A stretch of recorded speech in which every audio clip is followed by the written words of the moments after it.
एक छोटे से गांव में मोहन नाम का एक लड़का रहता था। मोहन के बचपन में ही उसके पिता का मृत्यु हो गया था। मोहन की माँ दूसरे लोगों के घर में बर्तन धोकर, कपड़े धोकर किसी तरह अपना और अपने बेटे मोहन के लिए 2 वक्त के लिए खाना जुटा पाती थी।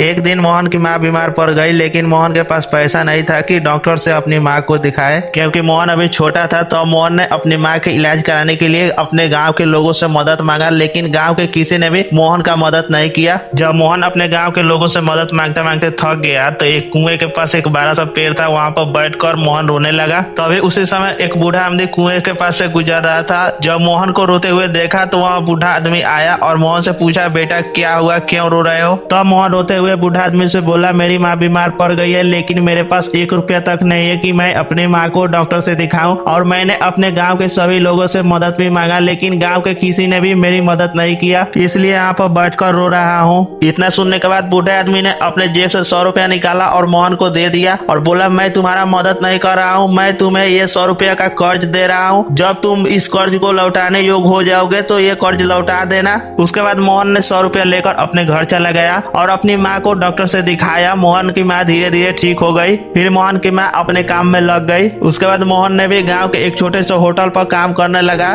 टेबल पर चाय पहुँचाता और टेबल को साफ करता। उसके बदले होटल के मालिक ने हर दिन मोहन को 5 रुपया देता। जब मोहन होटल से शाम को अपने घर लौटता तो मोहन अपने घर पर खाना खाता और खाना खाने के बाद पढ़ाई करने लगता। ऐसे ही कुछ दिन बीत जाने के बाद मोहन के पास 100 रुपया हो गया। तो मोहन ने सोचा, मेरे पास 100 रुपया हो गया, चलो मैंने जो 100 रुपया का कर्ज लिया था उस कर्ज को मैं अब लौटा देता हूँ। उसके अगले दिन से मोहन उस बूढ़े आदमी को गाँव में हर जगह ढूंढने लगा, लेकिन मोहन को वह बूढ़ा आदमी गाँव में कहीं पर भी नहीं मिला। मोहन ने उस बूढ़े आदमी का कर्ज चुकाने के लिए ढूंढने का बहुत प्रयास किया, लेकिन वह नहीं मिला। धीरे धीरे समय बीतता गया। जब मोहन बड़ा हो गया और पढ़ लिख कर कमाने योग्य हो गया तो मोहन ने निर्णय किया कि मैं अब शहर कमाने के लिए जाऊंगा। तब मोहन अपने घर से शहर कमाने के लिए निकल गया। जब मोहन शहर में पहुंचा तो मोहन एक कंपनी में इंटरव्यू दिया। इंटरव्यू के बाद मोहन को कंपनी में काम करने के लिए रख लिया गया। उसके बाद मोहन कंपनी में बहुत ही ईमानदारी से काम करने लगा। कुछ साल बीत जाने के बाद मोहन की ईमानदारी को देखकर कंपनी के जो मालिक थे मोहन को एक दिन अपने ऑफिस में बुलाए और मोहन से पूछने लगे कि तुम्हारा माता पिता कौन है, तुम कितने भाई बहन हो, तुम्हारा गाँव कौन सा है। तो मोहन ने अपने बारे में जो कंपनी के मालिक थे उनसे सब कुछ बता दिया कि वह कौन है, उसके माता पिता कौन है, वह कितने भाई बहन है और वह कहाँ से है। तो मोहन से कंपनी के मालिक बोले, मेरा एक भी बेटा नहीं है, केवल मेरी एक बेटी है। मैं चाहता हूँ कि तुम मेरी बेटी से शादी कर लो और इस कंपनी का तुम मालिक बन जाओ। तो मोहन ने कंपनी के मालिक से पूछने लगा, आप अपनी बेटी का शादी मुझसे क्यों करना चाहते हैं? तो कंपनी के मालिक ने बोला, मैं अपनी बेटी का शादी इसलिए करना चाहता हूँ कि तुम बहुत ही ईमानदार और मेहनती हो, इसलिए मैं चाहता हूँ कि तुम मेरी बेटी से शादी कर लो और इस कंपनी का तुम मालिक बन जाओ। तब मोहन बोला, मैं आपकी बेटी से शादी कर लूंगा, लेकिन मैं आपके यहाँ पर घर जमाई बनकर नहीं रहूंगा, मैं अपने माँ के पास अपने गाँव में ही रहूंगा। अगर आपको मंजूर है तो बोलिए, नहीं तो मैं चलता हूँ अपने गाँव अपने माँ के पास। और साथ में मोहन यह भी बोला कि मैं शादी भी करूंगा तो मैं अपने ही गाँव में करूंगा, मैं शहर में शादी नहीं करूंगा। इतना सुनने के बाद कंपनी के मालिक ने सभी शर्तों को मान लिया और मोहन और अपनी बेटी के शादी के लिए भी मान गया। कुछ दिनों के बाद मोहन और कंपनी के मालिक अपने बेटी के साथ मोहन के गांव आए। मोहन की शादी कंपनी के मालिक के बेटी से गांव में धूमधाम से हुई। मोहन के शादी के कुछ दिनों के बाद कंपनी के मालिक जो थे शहर चले गए कंपनी संभालने के लिए और मोहन और उसकी पत्नी गाँव में ही रह गए मोहन के माँ के पास। धीरे धीरे दिन बीतता गया। एक दिन की बात है, जब मोहन रात के समय में सो रहा था तो उसे एक सपना आया। सपने में वह यह देख रहा था कि जो बूढ़ा आदमी 100 रुपया का कर्ज दिया था मेरी माँ के इलाज कराने के लिए, वह कर्ज अभी तक मैं लौटाया नहीं हूँ। यह सपना देखने के बाद मोहन का नींद खुल गया और मोहन उसी समय यह निर्णय किया कि आज से मुझसे जितना हो सकेगा मैं जरूरतमंद को मदद करूंगा। उसके अगले दिन से मोहन अपने गांव में जरूरतमंद लोगों का मदद करने लगा और साथ में यह बोलने लगा कि मैं तुम्हारा मदद नहीं कर रहा हूँ, मैं तुम्हें यह कर्ज दे रहा हूँ। जब तुम इस कर्ज को लौटाने योग्य हो जाओगे तब तुम किसी जरूरतमंद को मदद कर देना और उसे आगे किसी जरूरतमंद को मदद करने के लिए बोल देना। कुछ सालों बाद मदद की श्रृंखला हजारों लोगों तक पहुंच गई। एक दिन जब मोहन बूढ़ा हो गया उसका भी तबीयत खराब होने लगी। जब एक दिन मोहन जी अस्पताल में भर्ती हुए, डॉक्टर ने कहा मोहन जी के पास अब ज्यादा समय नहीं है। धीरे धीरे गांव में यह बात फैल गई। मोहन जी ने जितने भी जरूरतमंद लोगों का मदद किए थे वह सभी लोग अस्पताल के बाहर आकर खड़े हो गए और यह बोलने लगे कि अगर मोहन जी हम लोगों का मदद नहीं किए होते तो आज हम लोग यहाँ पर एक साथ नहीं होते।